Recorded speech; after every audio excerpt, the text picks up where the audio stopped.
Welcome to You and Your Money, empowering you to reach your goals with tips to help you plan well, invest well, and live well.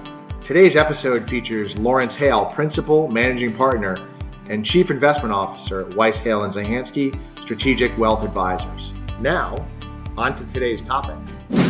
So now we're going to talk about 529 college savings plans and their tax benefits. Why don't we start with just an overview of 529 plans? Tell me about it. Sure. So a 529 plan is essentially a tax advantage investment account that's sponsored by states to encourage families to save for future educational costs. So when you contribute to a 529 plan, it grows tax deferred, which is pretty powerful, and distributions are tax free when used for qualified expenses like tuition, fees, room, book, board, those kind of things. So I said tax-free. That's a really important factor. So the tax benefits, obviously the big deal about these plans. What are some of the biggest tax perks with these plans? Absolutely, Gary. The major benefits are tax deferred growth, tax-free withdrawals, and in a lot of cases, state income tax deductions for contributions. So first, your money grows tax deferred, meaning you don't pay taxes on the earnings of the account as it grows, as you would a regular investment account.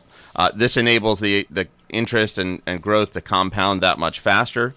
Second, withdrawals are 100% tax-free if used for those qualified purposes, those educational expenses. And third, finally, over 30 states offer a state income tax deduction if you use your own state's 529, and that includes Connecticut. Those are great incentives, Lawrence. What are some smart strategies that our listeners could use to maximize those benefits of a 529? Well, there's really 6 key moves that people should know about when it comes to planning well in using a 529. So first, if you're opening up a 529 account for the first time, you can front load up to 5 years worth of contributions to jumpstart tax deferred growth. So that's 5 times 18,000. 18,000 is the 2024 annual gift exclusion limit, or that means a total of $90,000 in the first year that you're funding a 529. Second, in a lot of cases, take advantage of your own state's tax deduction if it's offered. Third, although you're the owner of the 529 plan, your child is the beneficiary, so they have no actual ownership of the account.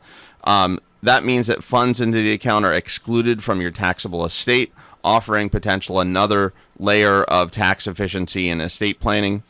Fourth, use more aggressive investments when your child's young and they have a while before college. That'll maximize the growth potential over time. And then gradually, as your beneficiary, your child, gets closer to college age, become a little bit more conservative. And the nice thing with a lot of these plans is many of them offer investments that will actually do this for you as the beneficiary gets closer to college age.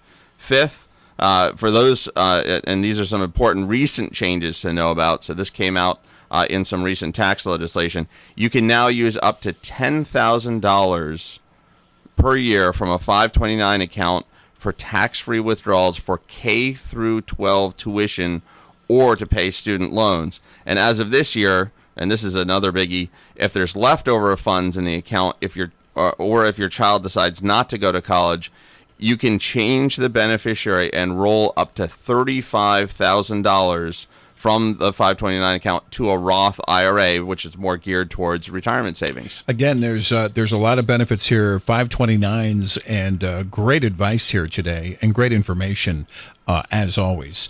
While you're here, on a related note, Lawrence, it is February, and I understand February is Financial Aid Awareness Month. Tell me about that. There's a month for everything in our industry, I think. That's right, Gary. February is designed as a time to help educate families on financial aid, including grants, scholarships, work-study programs, and student loans, a big topic these days. So it's essential to explore all financial opportunities in addition to your own savings tools like a 529 plan when you're considering aid. The key is completing the FAFSA, which is the financial aid form, and researching what might be available to you or your children during that process. So let me drill down on that a little bit. So hypothetically, I live in Connecticut, but let's say I have a nephew who goes to college in Massachusetts. Can I still get a tax break for contributing to a 529? Right. So you've got two different states involved. So that's a great question. So the tax benefits are based on the state your state of residence as the person contributing, not where the student attends. So as a Connecticut resident, if you contributed to Connecticut's 529 plan, you could potentially receive a Connecticut state income tax deduction, and your nephew could use those to go to college anywhere in the country. All right, another question. How about prepaid tuition 529 plans that lock in future tuition rates? Do those have the same tax benefits? Yeah, so think of these as pay tuition now without having to worry about tuition inflation over time. So those plans do exist. They're not as widely used as the 529 option we've been talking about. But essentially, you prepay future tuition now, but this only applies to state public colleges. So you're sort of in the box in terms of where you could actually use these dollars. The benefits are still tax-deferred growth and tax-free withdrawals, but the big difference is they're locking in tuition rates versus an investment approach that grows your assets over time. All right, so what if my nephew gets a scholarship, doesn't need the 529 funds? Are there any options besides penalties? Yeah, another great question, Gary. So there's a few options in that case. First, you can simply change the beneficiary to another eligible family member, meaning use it for a sibling, a nephew, niece, something like that.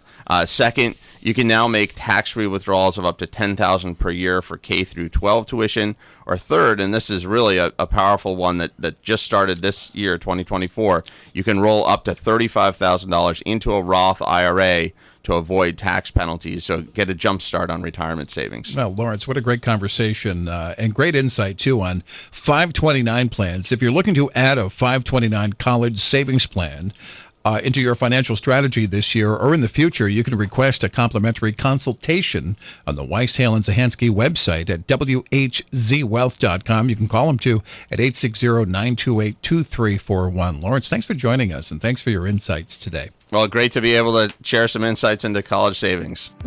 That's it for today. Thanks for listening to You and Your Money. Find even more episodes, videos, and other resources at our website, whzwealth.com.